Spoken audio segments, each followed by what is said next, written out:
Bom dia, a paz do Senhor a todos, sejam todos bem-vindos. Somos da Quarta Igreja Presbiteriana Renovada de Osasco, Família em Oração. Nós estamos estudando as cartas de Paulo, e essa daqui que a gente está vendo é de Filipenses. Nós estamos na fase da leitura, né? A gente vai começar o capítulo 4, que é o último capítulo hoje.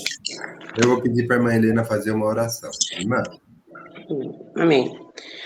Senhor nosso Deus e nosso Pai, nós te louvamos por essa noite, Senhor, por o Senhor nos ter dado, Senhor, noite de descanso. Obrigada, Senhor. Obrigada por tudo que o Senhor tem feito nas nossas vidas, é de fazer ainda.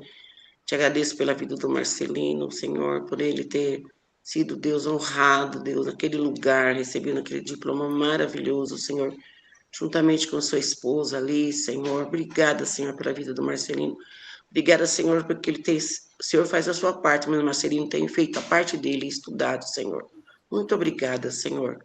Te agradeço, Pai, por cada vida, ó Deus querido, que vai entrar, Senhor, ó Deus, agora para ouvir, Senhor, a tua palavra, para aprender mais de ti, ó Deus. Que o Senhor venha abençoar cada um, ó Deus. O Senhor também venha abençoar aqueles que estão em viagem, como a Ângela, outras pessoas.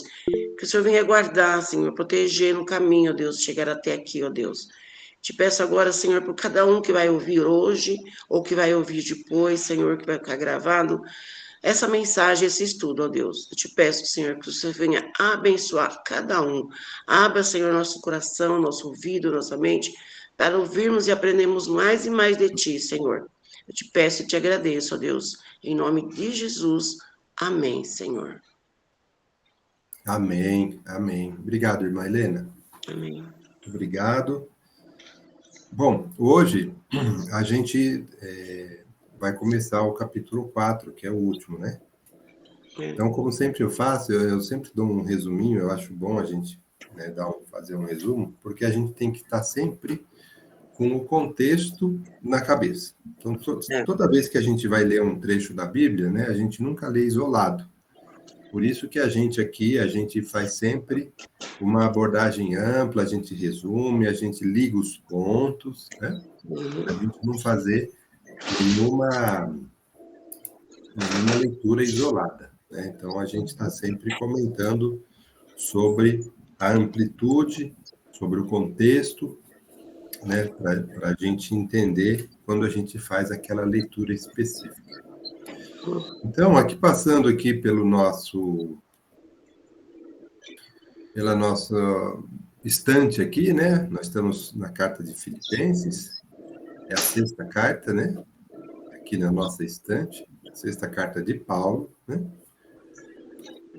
A gente falou do local também, sempre eu deixo aqui essa imagem desses dois lugares, né? Sempre eu deixo aqui Roma, que é onde ele estava quando ele escreveu a carta, estava preso, e também Filipos, para quem ele escreveu, que é aqui aquela cidadezinha aqui, bem no comecinho da Europa, aqui da Macedônia, né? Sempre eu deixo essa fotinho aqui para a gente se localizar.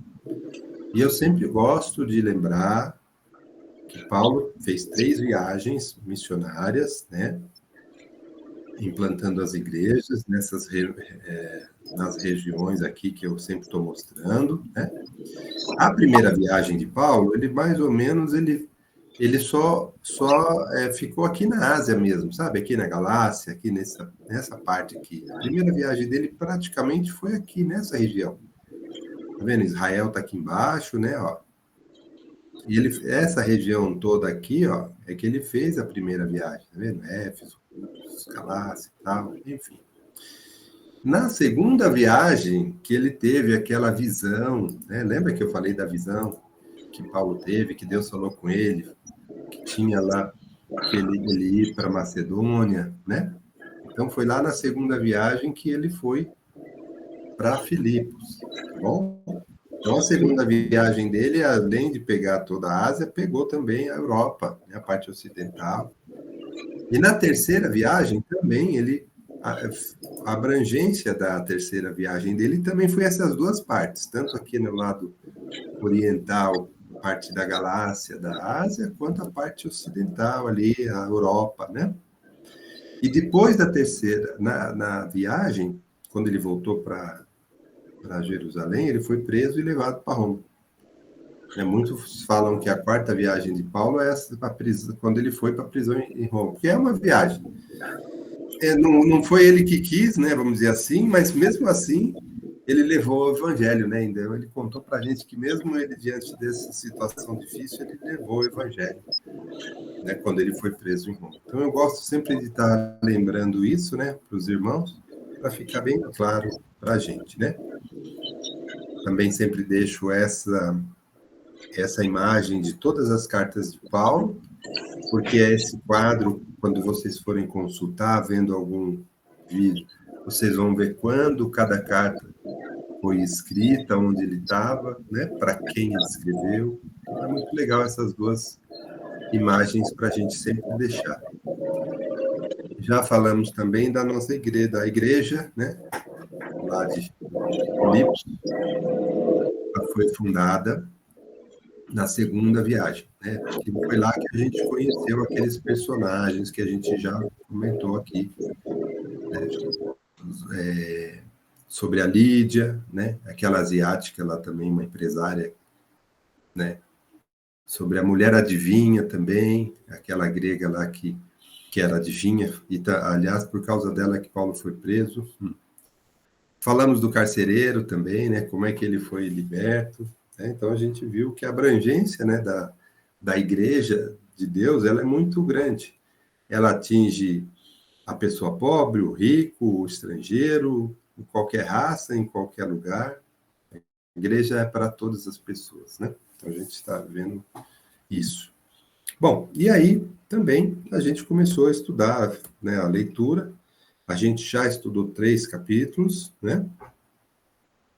No capítulo 1, a gente viu que Paulo estava agradecendo e orando pelo desenvolvimento daquela igreja, então ele estava contente com aquela igreja, ele estava contente com o avanço daquele pessoal, né? Mas, porém, né, também tinha alguns problemas, sempre tem, né? A gente já comentou sobre isso. Mas o avanço do evangelho, tanto lá na igreja, quanto até na situação difícil de Paulo, ele menciona aqui no capítulo 1, né? Tanto é que a gente entende aqui, quando ele fala bispos e diáconos que vivam em Filipos, a gente entende, então, que a igreja está organizada, né? Então, no capítulo 1, Paulo fala sobre isso, e no capítulo 2, ele começa a dar umas orientações para a gente, dizer as coisas que são importantes para a gente manter a igreja. Então, ele fala muito sobre o amor fraternal, fala muito sobre a humildade, né? Você colocar sempre a outra pessoa na frente do seu eu, você pensar sempre no outro e não em si mesmo. A gente, no capítulo 2, ele fala muito sobre isso. E se colocar na situação de servo. Aí ele começa a dar os exemplos. Deu o exemplo de Jesus, que é o principal exemplo, né? Que ele abraçou a causa que lhe foi dada por Deus, ele se fez servo e ele recebeu a maior das recompensas. Então, Deus o exaltou sobremaneira, a gente viu aqui, né? Então, no capítulo 2, Paulo dá esses exemplos de servidão, tanto de Jesus, quanto dele, quanto de Epafrodito, e também do próprio Timóteo. E aí, no capítulo 3, ele também fala sobre a igreja. O capítulo 3 foi um capítulo muito importante que a gente leu. Até eu gosto de falar algumas coisas aqui. Quando Paulo fala, cautelai-vos dos cães, né, dos maus obreiros, da falsa circuncisão. Então, quando ele fala para a gente ter cuidado com isso e acautelar, fica muito claro para a gente. Quem são essas pessoas que ele fala? Quem são os falsos mestres? São aqueles judeus muito preocupados com a religiosidade, né? Ao invés de estar preocupado com o que Jesus fez na cruz. Então, ele chama isso de falsos mestres, né? E aí ele fala também que esses falsos mestres estão roubando a liberdade que nós temos em Jesus. Essa liberdade é a liberdade do pecado. Então, e a gente a gente tem que ver que esses falsos mestres estavam impondo rituais e obediências à lei, dizendo que aquilo é que salvava a pessoa. Então, está indo contrário contra a salvação pela graça. Então, essa era a luta de Paulo, né? E quando ele falava de maus obreiros, são as pessoas que divulgam. Então, os falsos mestres estão ensinando coisas erradas ou, né, distorcendo e ensinando errado, e os maus obreiros são aqueles que começam a propagar essas mentiras ou essas distorções, né? E aí Paulo também, ele deixa muito claro, quando ele fala falsa circuncisão, né? Porque a circuncisão é aquele selo que dá da justiça da fé. Então, aquele rito de circuncisão, ele foi substituído pela nova aliança, pelo batismo em Cristo. Então, o batismo é o selo da salvação. Não é mais, o selo não é mais a circuncisão. Então, Paulo deixa isso claro, né? Porque ele fala que a verdadeira circuncisão não é na carne, é no espírito. Ele fala muito sobre isso no capítulo 3. E é legal a gente deixar claro aqui que no capítulo 3, Paulo falou do passado dele, do presente e do futuro, né? A gente viu essa estrutura no capítulo 3. Como assim do passado? Ele disse de onde ele veio, de onde ele é, que ele era um fariseu, ele era da tribo de Benjamim, ele era da linhagem de Israel, ele era um hebreu, filho de hebreu. Então, ele disse que era um rigoroso na lei, ele era irrepreensível. Então, ele falou do passado dele, só que ele falou que tudo isso, esse passado, que para ele era lucro, se considerou perda, ele jogou fora, porque não é mais isso. Agora tem uma nova vida. Então, quando ele fala do passado, ele fala com propriedade, porque ele também era um fariseu. E ele fala que isso tudo não existe mais. Agora ele fala de uma nova vida. Então, do presente dele, ele fala dele como hoje, levando o evangelho hoje, ensinando hoje, inclusive passando diante de situações difíceis. Então, Paulo explicou, falou, e a gente viu isso do hoje também, no capítulo 3. E ainda falando dele no hoje, o que ele fez? Ele até fez uma analogia com o atleta, né? Lembra? Vocês lembram que a gente conversou sobre isso. Então, como que é hoje para levar o evangelho? Ele fez uma analogia bacana aqui, né? Sobre o atleta, né? Que ele busca a perfeição, ele prossegue com foco, né? Então, ele leva o evangelho, ele se prepara, a gente falou sobre isso, né? Como que o atleta tem que se preparar, como que ele tem que correr aquela maratona, enfim. Então, a gente viu que Paulo falou sobre isso, sobre como que temos que nos preparar para alcançar a vitória. Então, Paulo foi falando sobre o presente dele, e também nos orientando como que a gente deve ser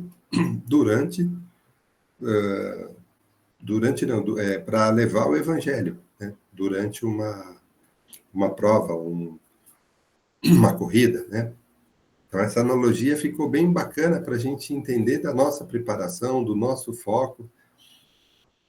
E aí, no final, ainda ele falou que a gente tem que andar de acordo com o que a gente já alcançou. A gente já se preparou, a gente não pode esmorecer. Então, a gente tem que andar sempre em frente, sempre buscando a perfeição. E nessa linha, como que ele falou do futuro? Ele está falando qual que é o resultado disso, né? Quando ele fala que a verdadeira pátria, a nossa pátria é a pátria celeste. Aí no final do capítulo 3 é onde ele fala sobre isso, né? A coroa a coroa que vai ser dada para os vitoriosos, né? Então, esse é o futuro do verdadeiro cristão, estarmos na glória de Jesus. E aí, hoje, a gente vai começar a falar um pouco do capítulo 4. A gente viu também, só fechando aqui a questão do capítulo 3, que Paulo falou muito sobre os inimigos da cruz de Cristo. Eu queria enfatizar aqui com vocês uma coisa importante, né, que quando ele fala inimigos da cruz de Cristo, é bem diferente de falar inimigos de Cristo, tá? Inimigos da cruz de Cristo é uma coisa. Quer dizer que a cruz de Cristo é o que ela significa. Então, não é simplesmente, não é inimigo de Jesus, não é isso.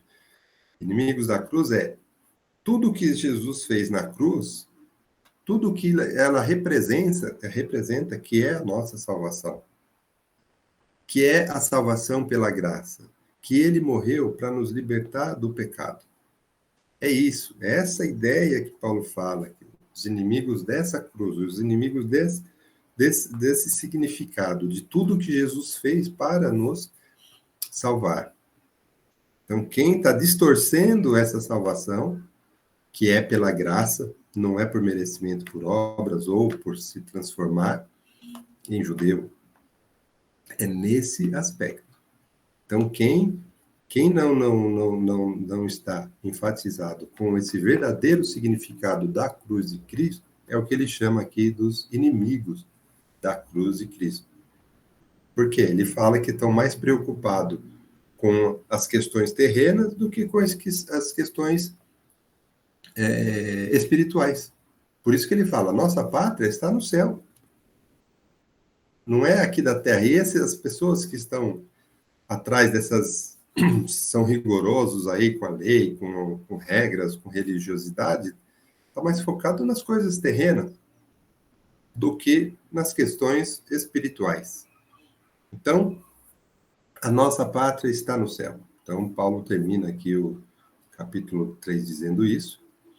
E também disse que esse nosso corpo terreno, né, esse corpo de humilhação, ele vai ser transformado num corpo de glória como o de Jesus. Então, essa é o foco de Paulo para dizer sobre a nossa vitória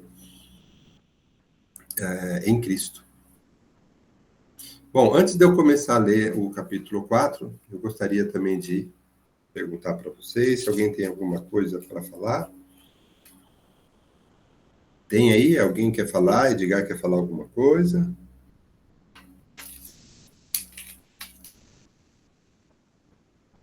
Outra coisa importante também, né, quando... o helicóptero está passando aqui. Dá para ouvir bem o helicóptero, né?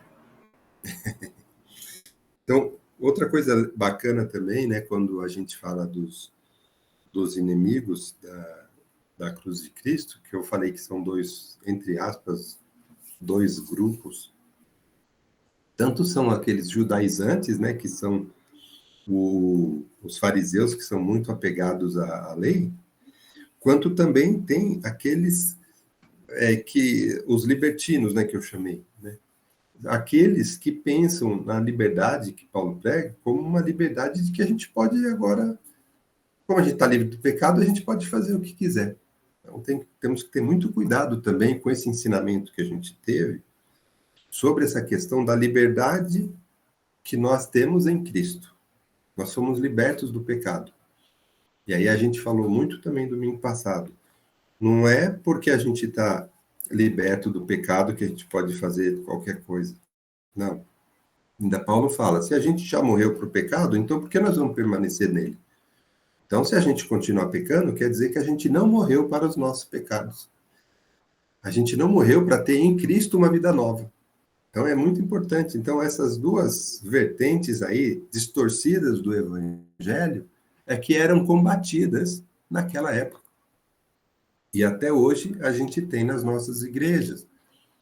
Né? A gente tem esse tipo de problema até hoje. Né?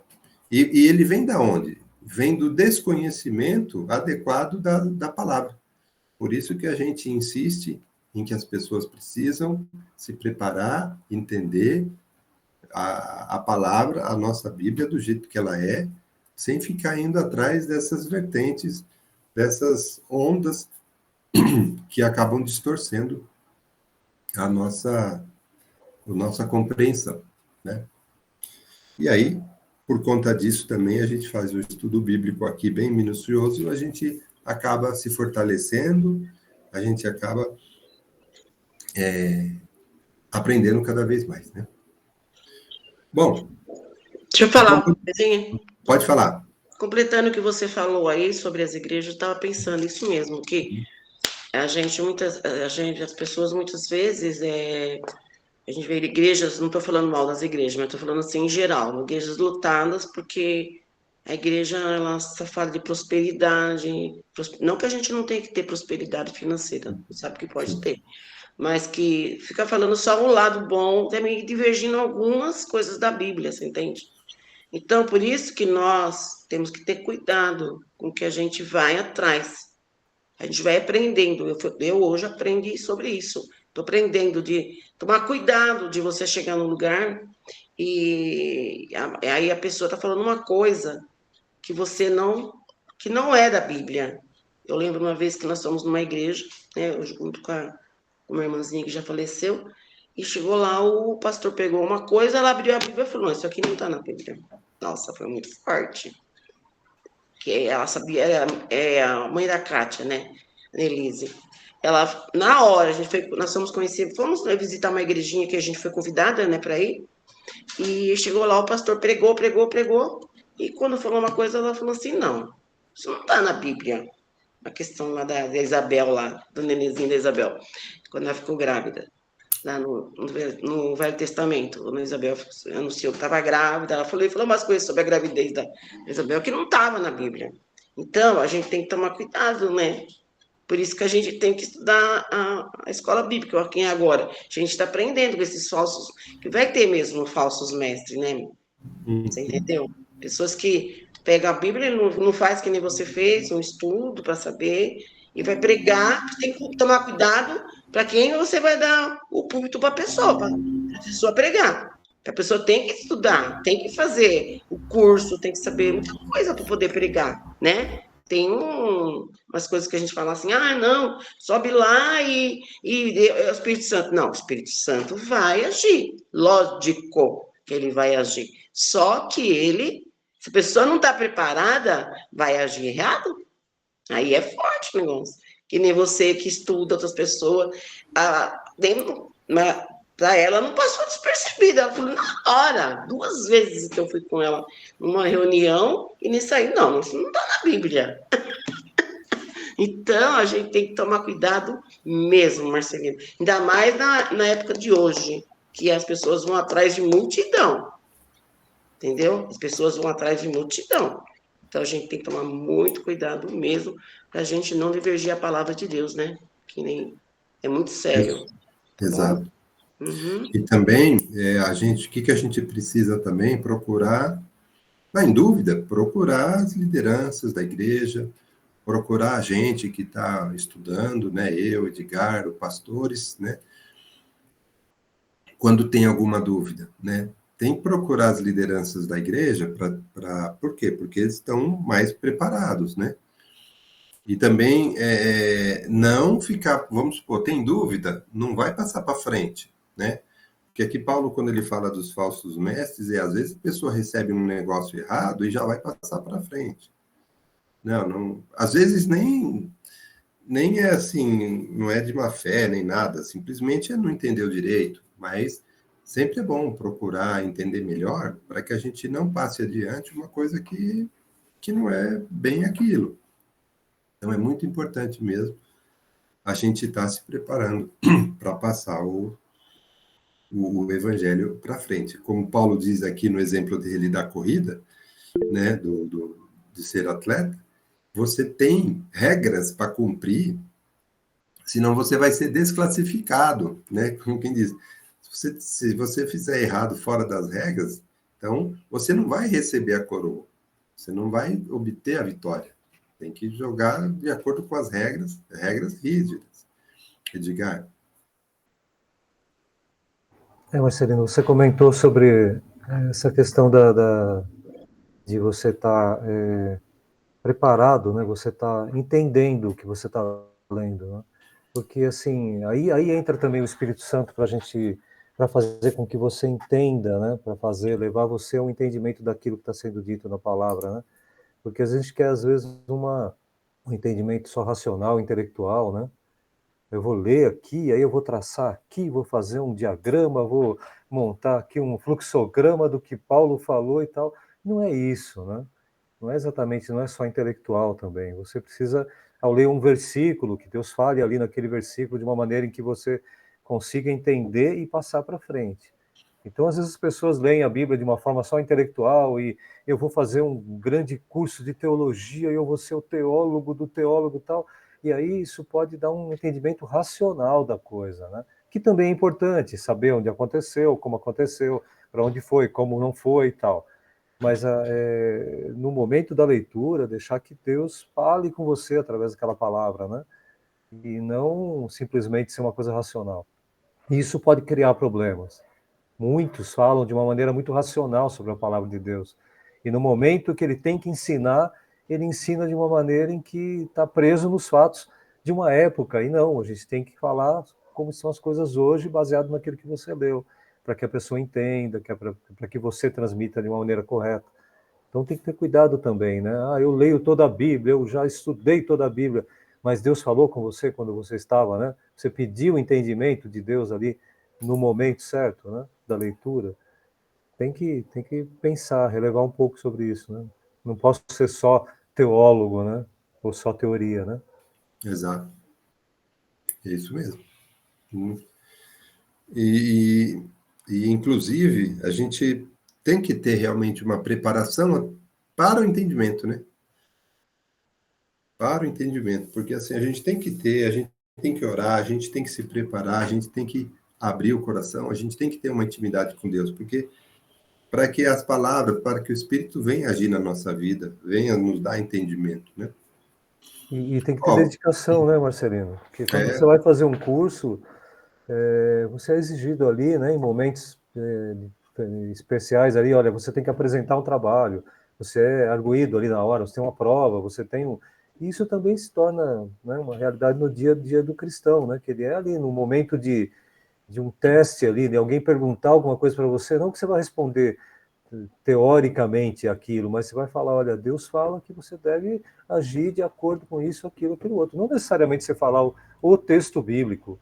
Olha, diz lá em Êxodo tal, não. Mas você fala, olha, Deus conduziu o povo dele de uma tal maneira, Deus, sabe? Então você tem respostas que vêm à mente pelo Espírito Santo ali, te vêm à mente no momento, mas não por uma questão de você ter memória boa, né? Porque tem gente que só tem isso, memória boa.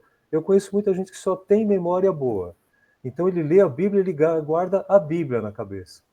Só que ele não tem um momento, não teve um tempo com Deus para poder entender tudo aquilo que ele guardou na memória. Então, ele simplesmente ele é um, se aperta um botão, ele fala Êxodo, pam, fala Gênesis, pam, fala Marcos, pam, mas ele não transmite de uma forma que a pessoa que é gente do outro lado e não uma máquina entenda e saiba que aquilo lá vem do coração, vem do Espírito Santo e não só de uma memória, né? Porque tem gente que não tem memória boa e não guarda nada, mas ela guarda os princípios daquilo que leu, né? isso. E isso é importante, né? Inclusive, Edgar ontem, né, estava na formatura, né, dos teólogos lá, e alguns deles estavam mencionando da dificuldade que eles tinham de guardar de cabeça os versículos que têm as passagens, né? Porque eles veem os pastores falando no versículo, né? Na Bíblia tem lá em Marcos no 2, não é? Tem isso, tem aquilo. Ele guarda os ensinamentos, mas ele não consegue guardar os capítulos, essas coisas. E realmente, a gente falou, mas isso não é o principal. Você não precisa guardar, você tem que saber. Eu sei que lá em Filipenses, quando Paulo fez isso, faz aquilo, qual é o capítulo? Eu não lembro. Qual é o Mesmo, versículo? Às mesmo vezes a gente Marcelino, lembra de ficar repetindo várias vezes, mas não que isso seja o mesmo porque, essencial, né? mesmo porque também a Bíblia nem sempre foi como ela é encontrada hoje, né? Ela não tinha capítulos, não tinha É, versículos, não tinha texto. Chegou uma época que não existia o texto, não existia a Bíblia, né? Existiam os textos orais que eram passados, depois foi escrito, depois foi copiado, depois foi traduzido, depois. Então, assim, a gente, na cabeça nossa, sempre existiu Bíblia, né? Sempre tinha lá um livro, Bíblia, tal, não, né? Não. Então, houve uma época em que os ensinamentos de Cristo, ou antes disso, os ensinamentos do Velho Testamento eram passados de forma oral. Então, a pessoa não chegava e falava, olha, está na página tal, ou no versículo tal, não existia. Então, não era nem... E nem por isso deixaram de ser mais abençoados, de ser mais inspirados por Deus, né? Mas eles não tinham o capítulo, versículo, na posição, na hora tal, no texto tal, não, né? Mas eles eram abençoados também. Então a gente precisa tomar muito cuidado. Tem gente que tem uma memória que, se você contar uma história, ele reconta a história do jeito que você contou. Só que às vezes não está inspirado por Deus, ele só tem memória. Tem gente que nem é cristão e que tem uma super memória, que se começar a ler a Bíblia, vai guardar a Bíblia inteirinha na memória. Eu conheci uma pessoa que tinha a Bíblia de cabo a rabo na cabeça. Não completa, lógico, né? Mas ele conhecia muito de Bíblia. E ele era uma pessoa que tinha problemas seríssimos, sabe? Eu não vou nem entrar em detalhes, mas assim, então, memória é uma coisa, outra coisa é inspirado por Deus, né? E aí aquilo faz valer a sua inspiração e não só a sua memória.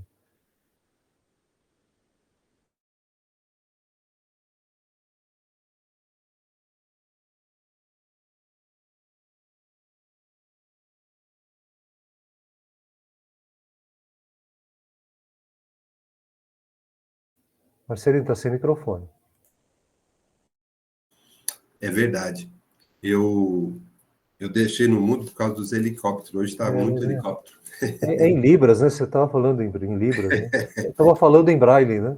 É, verdade.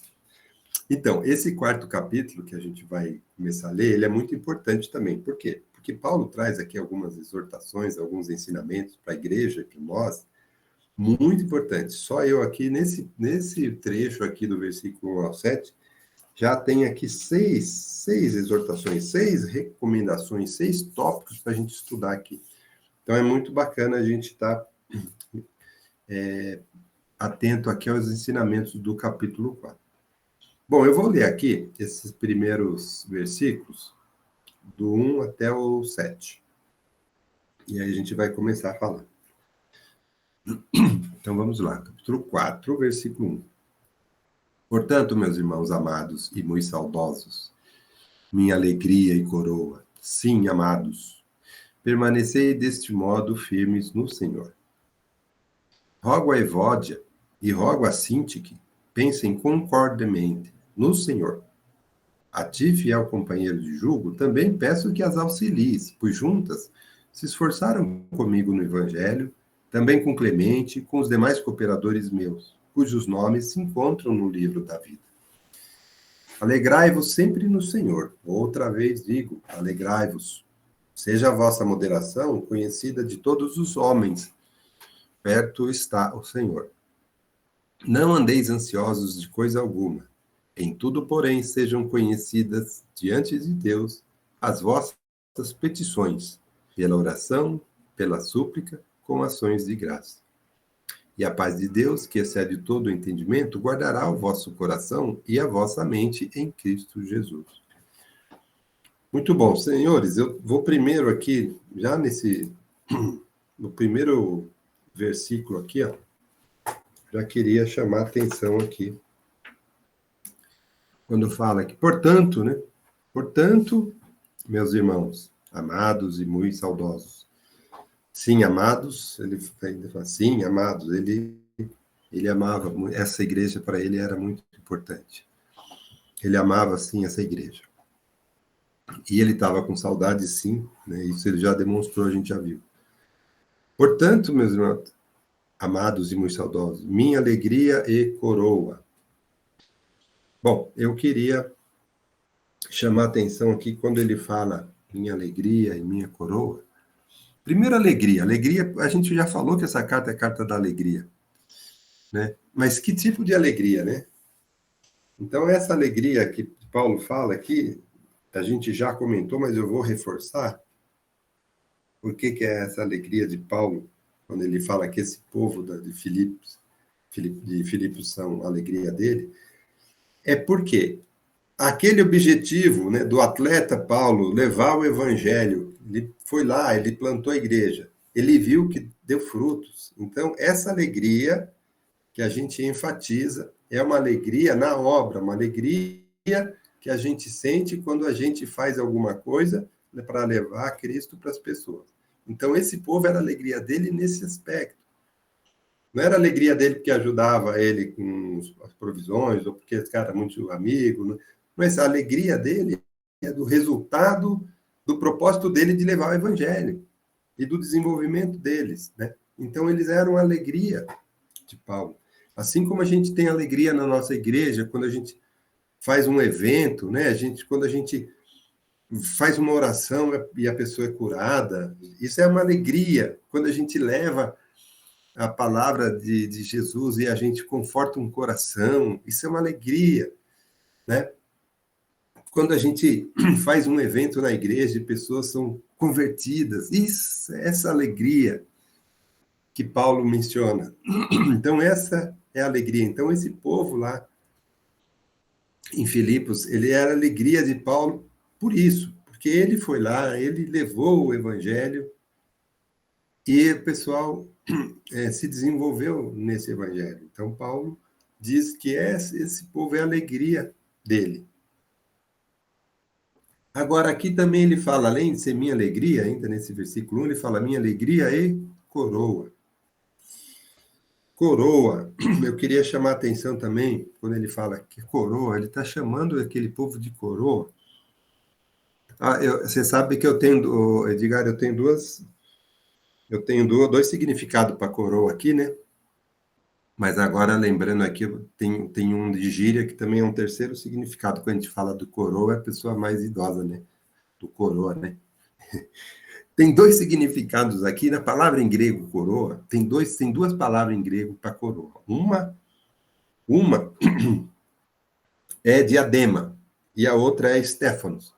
Por que eu estou trazendo isso? Porque diadema, porque esse significado de coroa aqui não é a coroa em si, que é diadema, é aquela coroa que o rei põe para identificar lá do poder dele. Essa é uma coroa. A outra coroa que a gente fala aqui de Stéphanos é uma outra palavra em grego. Essa coroa que Paulo fala é aquela que é onde você coroa o vencedor, os atletas que venceram. É uma premiação. Então, essa coroa que Paulo diz aqui nesse versículo é no foco de você estar dando o prêmio. Então, é como se Paulo estivesse falando, vocês são a minha alegria e vocês também são o meu prêmio, a minha coroa. Não é uma coroa de rei, é outra coroa, é aquela de prêmio. É aquela coroa que você premia alguém. E antigamente também essa palavra era usada para aqueles grandes festas, grandes banquetes, onde alguns hóspedes eram premiados com essa coroa, naquelas grandes festas, quando chegava hóspedes muito queridos, que eles eram coroados, é mais nesse sentido, de prêmio, de você tá trazendo ali, você está indicando ali uma premiação. Nesse aspecto é que eu quero chamar a atenção para esse significado. Quando ele fala que aquele povo tanto é alegria para ele, quanto é a coroa. É a premiação dele. Porque dá tudo aquilo que ele fez, né? Daquele caminho que ele percorreu para levar o evangelho. Então, aquele pessoal é a coroa dele, como quem diz, você conseguiu a vitória ali. Né? Então, é nesse sentido que a gente vê essa coroa aqui. Bom, e aí já começando, né, falando aí de alegria e coroa, e que são amados, né? Paulo fala assim, meus amados, sim, amados, né? Fala duas vezes. Ele fala assim, então vocês, que são a minha alegria, que são a minha coroa do meu trabalho, da minha corrida, da minha vitória, permanecei deste modo. Que modo? Firmes no Senhor. Então, aqui também é uma importante, essa menção é muito importante para permanecer firme no Senhor. O que é firme, né? Alguém o que é firme? Alguém quer falar sobre o que acha? O que é firme? O que é permanecer firme? Pode falar aí, irmãs, Edgar, o que é permanecer firme? Permanecer, permanecer fiel, é isso? Fiel, o que mais? Permanecer firme é não desistir, porque a gente tem muita tribulação, você escuta o evangelho, você aprende a palavra, mas no momento difícil, parece que a primeira coisa que vem é: não é para mim, não vou, não é o que Deus quer. Então você tem que se manter firme, entender que Deus tem um propósito para todas as coisas na sua vida. Se você colocou nas mãos do Senhor, segura na mão dele e vai embora, e segue, porque o que é seu, ele está preparando. Posso falar? Exatamente, pode. É Exatamente, minha irmã. É perseverar. É você focar, buscar, para que você possa depois falar de tudo aquilo que você buscou, né? E é isso que eu acho. Sim. Tá? E é realmente tudo isso. É tudo isso, sim. Amém. Por quê? Você ficar firme, né? Quando você fala assim, não, eu não vou me abalar, não, a pessoa, o irmão me xingou, me falou umas coisas feias e eu não vou me abalar, vou permanecer firme. Isso também é firme. Só que o firme aqui que a gente quer focar é o firmes no Senhor. Então é um pouco de cada um que a irmã Helena falou, que a Elzinha falou e que a irmã Rosângela falou. Firme no Senhor. Mas não pode se abalar com coisas que às vezes a gente acha que pode nos enfraquecer diante do Senhor. Né? É uma coisa que pode tirar a gente da presença do Senhor. É uma coisa que pode desviar nossa mente do que a gente tem no Senhor. Então, esse foco é muito importante, né? A firmeza, mas essa firmeza em Cristo, né? Em Cristo. A gente não pode ser abalado, a gente não pode ser desviado, a gente tem que perseverar, como a irmã falou. E é realmente, quando Paulo fala assim para eles, permanecei firmes no Senhor, é isso mesmo que ele quer dizer. Edgar? Você pode colocar como firme na questão do firmamento. Você está firmado, você tem alicerce, você está na rocha que é Jesus. Então, qual a sua fundação? A sua fundação tá na rocha, ou está na areia, ou está no lugar instável, onde qualquer movimento a casa começa a rachar, começa a tombar, trincar, vem a prefeitura e interdita, aí você não pode, sabe? Então, assim, você está firme nessa rocha, né? Você está firmado em algo que te sustenta, ou você está instável, que qualquer abalo na rua, um caminhão que passa, uma chuva que vem e tal, trinca a sua casa. Então, você tem que estar firmado na rocha, tem que estar bem alicerçado, né? E isso é palavra, e isso é busca né, de proximidade com Deus, né, de firmamento com Ele, né? Então, isso é importante. Firme não é quando você vai no cinema no interior, não, viu, Marcelo? Um filme, né? Eu assisti um filme. Eu assisti um filme. Uhum. Tá certo. Então, é muito bem colocado também, né, pelo Edgar, porque essa firmeza no Senhor, né? A gente já falou aqui sobre construir a nossa vida alicerçado em Cristo, né, na rocha. Posso falar um pouquinho, Marcelino? Pode, irmã. Eu acredito que é se manter firme durante uma tempestade, como nós estamos passando em casa com minha filha, e a gente não sair da presença dele, mesmo que venham os ventos, os relâmpagos, os trovões, que venham tudo, que a gente se mantenha firme na presença dele. E que a gente saiba que, se não for ele, nada mais vai resolver os nossos problemas, e por isso devemos estar alicerçados neles mesmo. Para que, quando venha esses momentos de dificuldade, de luta, que a gente não desista, né? Para que a gente esteja firmado na rocha mesmo. É o que eu tenho sentido nesses últimos dias. Se não fosse Jesus na minha vida, o firmamento que eu tenho dentro de mim, eu não sei o que seria, para mim e para minha família. Mas a tudo dá glória, né? E a gente tem que estar firmado nele sim, para poder testemunhar lá na frente, testemunhar da grandeza do nosso Deus, do amor do nosso Deus, do poder do nosso Deus. E nessas horas é que nós vamos dar os testemunhos, tá bom? Deus abençoe a todos. Amém, querida. Inclusive, queridinha, eu faço assim algumas anotações, né, que durante os estudos alguns autores, eles falam algumas frases que são importantes, eu até escrevo aqui, e uma delas, né, é isso que você acabou de falar, que a gente não deve fraquejar ou desanimar diante dos problemas, né? Então, se a gente tem que estar firme no Senhor para isso, para a gente não, diante do vendaval, né, a gente não ser levado.